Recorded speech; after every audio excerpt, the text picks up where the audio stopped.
Chamath Palihapitiya responding to critics, including Ray Dalio, saying that, look, regulators will stop Bitcoin if it gets too big. He responded saying you can't stop Bitcoin. Obviously, we saw the China news. What's your take? Can Bitcoin be stopped, or will governments win? You know, it's a great debate. However, the productivity enhancements that are available through cryptocurrencies and the entire infrastructure of decentralized finance are far too interesting for even governments. I don't think the US government wants to fall behind in the development of new payment systems and services online that are being brought forward by the development in all kinds of centralized and decentralized finance systems. And so I don't see a situation where crypto is ever going away. Now, as far as being an investor in crypto, I tell people this all the time that ask me. I've declared recently by the end of the year, I'm hoping to be at 7% of our operating company's portfolio in cryptocurrencies, in addition to level 1 and level 2 blockchains. And so I'm investing in a wide range of different crypto products as a strategy. But the idea that that governments all around the world are going to synchronize and make Bitcoin illegal, I think is far-fetched.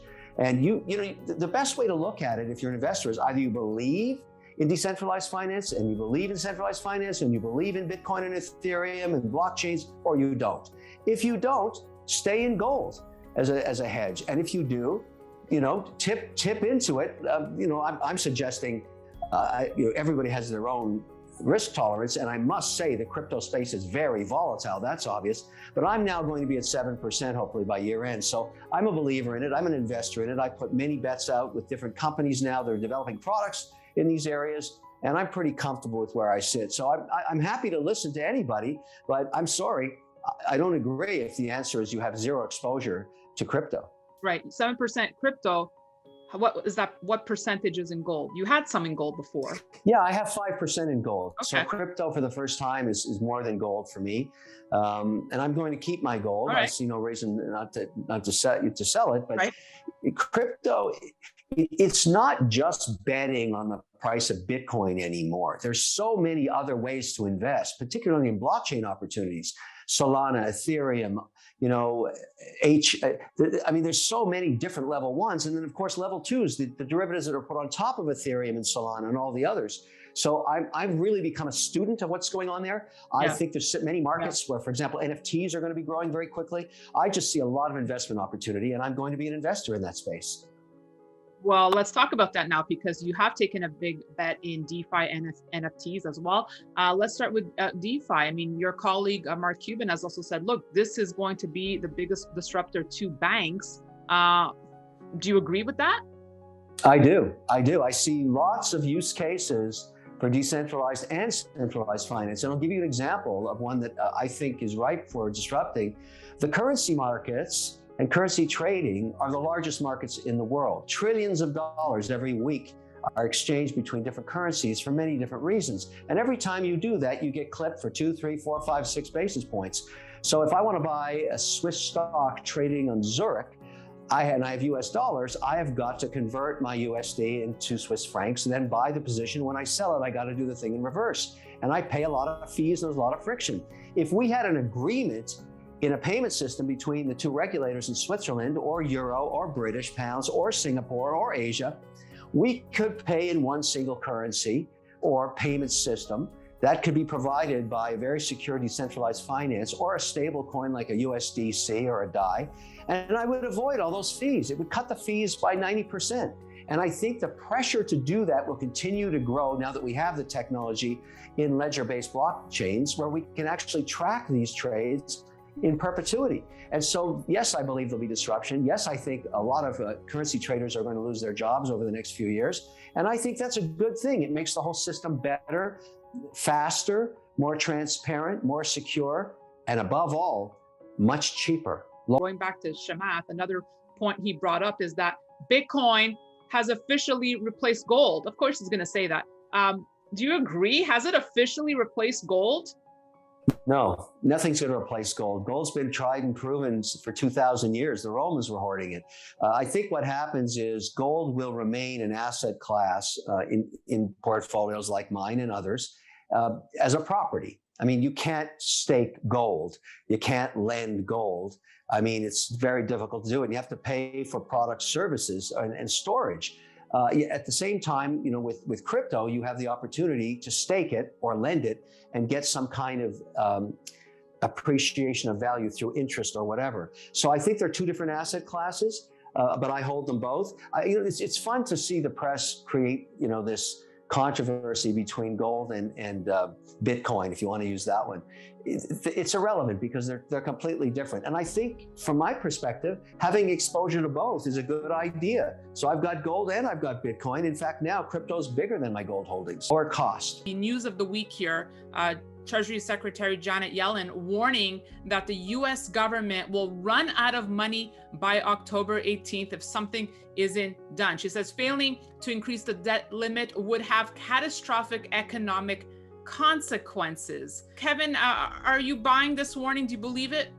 No, neither is the market. We've seen this movie before so many times. You can't even sell tickets to it anymore. Nobody cares. They know they're going to work it out. Everybody understands the huge debate going on, between the two different proposals. One, the infrastructure, the 1.2 trillion, and then of course the $3.5 trillion social programs. These are all happening at the same time. So you've got a boiling cauldron of debate.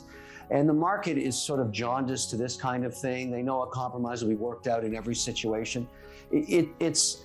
It's almost sad that, politicians have to waste so much time dancing around like this when everybody knows it's complete, I mean, it's just, and that's why the market doesn't care. It doesn't care. It's seen it's so often. But look, this is the nature of where we are today. Very divisive. Clearly, the parties don't agree on anything. Nothing gets done. And in some ways, the market likes that. And I think it's sort of healthy that they force each other to get realistic. Because almost, this $3.5 trillion proposal is insane. It would make tax rates be so uncompetitive versus the global economy that it really can't happen. And most rational politicians know that. And Kevin, speaking about dancing around, Fed Chair Jerome Powell coming out this week saying that the inflation he spoke of perhaps is not transitory. Now, why skirt around this issue? Why not just be straight up with the public? They're hedging their bets on one specific issue. They haven't stamped out the virus yet. They don't know how the economy is going to react if in November and December and January, the traditional flu season, it spikes yet again. We are not yet at a herd immunity. There's so many different cohorts in the US economy that have decided not to vaccinate, and that's caused major problems. And so Powell's hedging his bets. I mean, if we get a complete spike again and thousands of cases piling into hospitals, it's going to cause a grinding slowdown to the economy, and he wants to have the tools available. So he's not ready yet to completely reverse tapering and or have any option taken away from him. He wants optionality until we get through this next flu season. This is a critical time. And what about this talk of minting a $1 trillion platinum coin? Basically, it would be deposited at the Fed to pay off outstanding treasury bonds and not have to worry about the debt limit. Is that a possibility we could see, or just makes a good headline? No, it makes a great headline. Chance of that happening, practically zero. All of these radical ideas generally make a lot of press and go online, and sometimes they're even considered fake news. But at the end of the day, that's not generally how he would react. I mean, the economy itself right now isn't doing too badly. Consumer demand is pretty good. People are managing around COVID-19 and the Delta, variant. So I think there's a lot of ways to play this out, but really it's a 90-day window. So if you're an investor, get ready for more volatility. But you can watch these metrics come day by day. And of course, we have to get through the debt ceiling thing. And then we've got to resolve, how we're going to sign. The bipartisan support for the infrastructure package should get signed. But, the more progressive elements of the Democratic Party want to tie it to the social spend. And I don't think that's going to happen. Everyone's alluding to, get ready. You said volatility, that we could possibly see a correction in U.S. equities, 10%, 20%, whatever. Where do you stand on that? People have been calling for the correction of 10 to 20% for 3 years now. And there's tremendous amount of liquidity in the market. The economy is doing quite well. There's a lot of stimulus in Europe as well as we have here. Another 1.2 trillion coming into the market. It's really hard to see that correction with that much stimulus. I mean, that's really why we're at where we're at. We've never, ever, in 200 years, seen this amount of basically free money coming to the market. So I'm a little cautious about calling for a 20% correction. Anything can happen, of course, particularly if Delta came back in a vicious form.